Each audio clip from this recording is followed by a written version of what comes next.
শুভ দুপুর বন্ধুরা। আমি এখন পটল পোস্ত রান্না করছি। পটলগুলোকে প্রথমে ভালো করে কেটে তারপর ভালো করে তেল দিয়ে ভাজতে হবে। ভেজে তারপরে একটা পাত্রে রাখতে হবে। পাত্রে রাখার পর তারপর আমরা একটা সাদা সর্ষে, পোস্ত, নারিকেল দিয়ে সব কিছু দিয়ে, কাজু দিয়ে এগুলিকে পেস্ট করতে হয়। পেস্ট করার পর এগুলি ফোড়ন দিয়ে তারপরে এগুলিকে আমরা ভেজে তারপর সবগুলিকে পোস্তগুলো আমরা দিয়ে দেব। পোস্তগুলো দেওয়ার পর তারপরে এইগুলিকে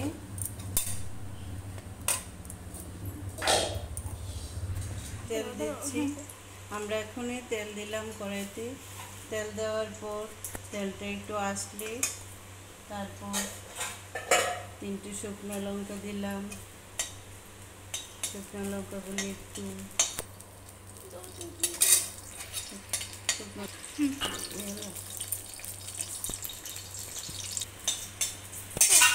জিরে, এখন দিচ্ছি কালি জিরে ফোড়ন। কালি জিরে দেওয়ার পর দিলাম একটু হলুদ দেব। হলুদ দিয়ে বেশি হলুদ দিয়ে তারপর নাড়াচাড়া দিতে হবে। কালো হয়ে যাবে, কালার হতে হবে, তো তার জন্য হলুদটা দিলাম। এখন একটা দিয়ে দিলাম কড়াইতে আমরা মিক্সচার যেটা করেছি মিক্সচারটা দিয়ে দিলাম। এখন এগুলিকে নাড়াচাড়া করছি। নাড়াচাড়া হওয়ার পর তারপরে ভালো করে 10 মিনিট এটা নাড়াচাড়া করতে হবে।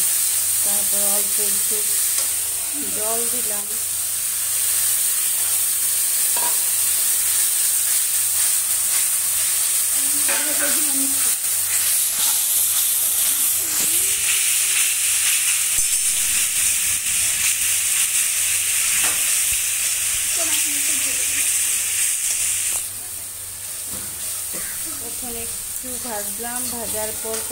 এখন একটু ভাজলাম, ভাজার পর এখন পটলগুলোকে এটার মধ্যে দিয়ে দিলাম।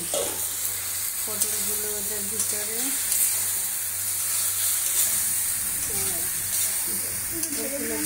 এখানে একটু ঢেকে দিলাম।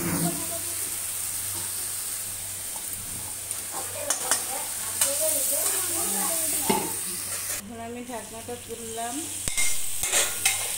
দুটো কাঁচা লঙ্কা দিলাম, দেওয়ার পরে একটু নাড়াচাড়া করলাম।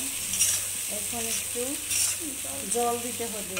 আমি এখন একটু জল দিচ্ছি। জল দেওয়ার পর একটু নাড়া দিলাম। এখন একটু কালারের জন্য আমি একটু কাশ্মীরি মরিচের গুঁড়া একটু দিলাম। কাশ্মীরি মরিচের গুঁড়ার প্যাকেটটা একটু দিলাম।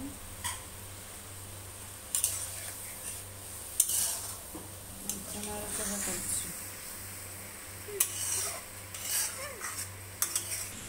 একটু নুন দিতে হবে।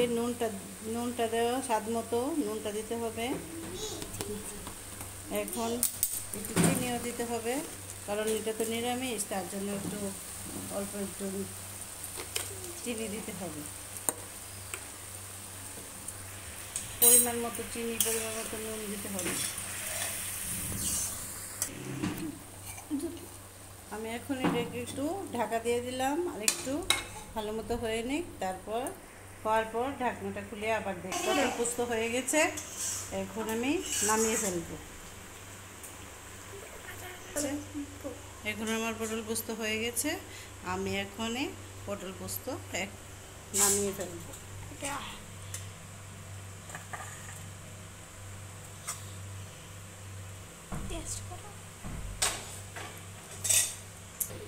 এখন আমি একটা পটল নিচ্ছি টেস্ট করার জন্য।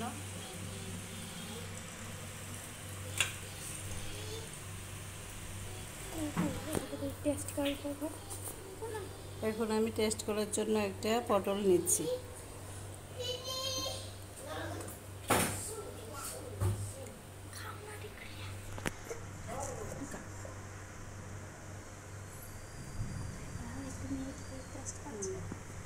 এখন আমার মেয়ে খেয়ে একটু টেস্ট করছে, দেখো কিরকম হয়েছে।